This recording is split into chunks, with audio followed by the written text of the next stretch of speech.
Hey everybody, it's Jesse Munos again, technical marketing engineer with ExtraHop, and I'm joined today by Tim Hughes. And I'm going to take just a couple minutes of your time and talk about the Log4j vulnerability. Tim, can you give us a kind of a rundown? What is this vulnerability and why is it so widespread? Why is the internet kind of freaking out about it right now? So the vulnerability is in a Java library for logging. And it's so widespread because it is the multi-tool library that everybody uses to log if they write Java programs. Wow. That sounds like that's going to be a pretty widespread problem across not just public facing services, but internal services over time. It Um, is, there are two frameworks, and Java is one of those two frameworks that everybody uses to develop code. so what is it about this vulnerability that makes it so highly rated? Why is it so dangerous? Well, first of all, because everybody uses it. And second of all, really because it's so easy to exploit. Anybody out there with a computer and half a brain can format a request to take advantage of this vulnerability. I know we've seen other supply chain vulnerabilities in the past. I remember Ripple 20, for example, had a really wide install base, several million different devices or thousands of different vendors used it. Um, why is this different? You make a really good point. It is different. And most of it has to do with a couple of things. One is it doesn't have to be carefully coded. You can send these requests and they get logged and they may or may not exploit the vulnerability. So you can just spam an endpoint with attacks.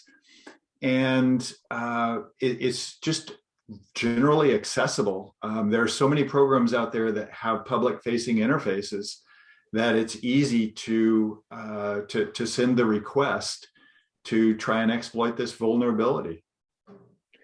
So I know over the weekend, from basically release time through till Monday, we saw a kind of compressed evolution where we started seeing a lot of POC attacks launched, and then command obfuscation was layered on top of it, and then we started seeing things coming in over port 443 and encrypted traffic.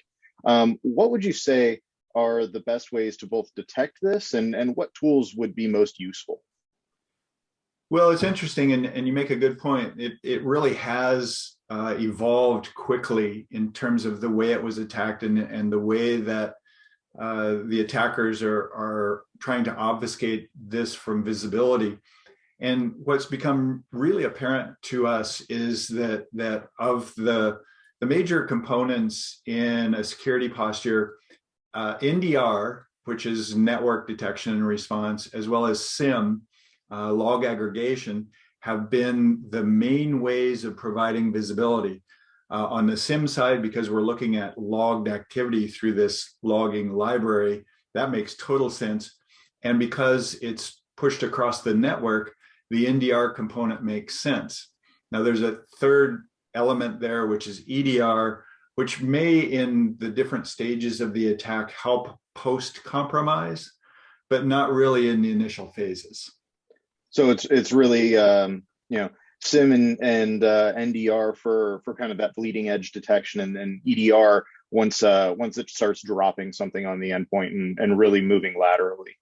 Exactly. When you get into that post-exploitation phase, it's really back to the basics, and all of the tooling that you have at your disposal comes into play.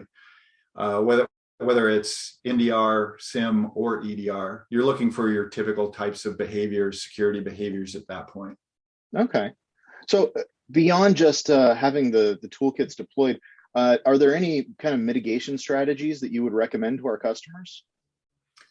Well, there are a couple of things, and this goes back to just walking through the different stages. So there's the initial compromise phase where they're logging the activity and finding that activity quickly using NDR is really good advice.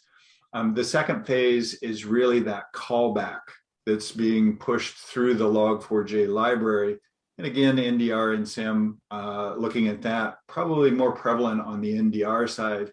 And then as a weaponized payload is really pushed back into the environment, those post-compromise activities are really across the board. Well, thank you very much for your time, Tim. This has been really helpful, and thank you to our viewers. I hope you all have a wonderful day, and stay safe out there. Thanks, Jesse. Appreciate your time and everybody out there. Take care.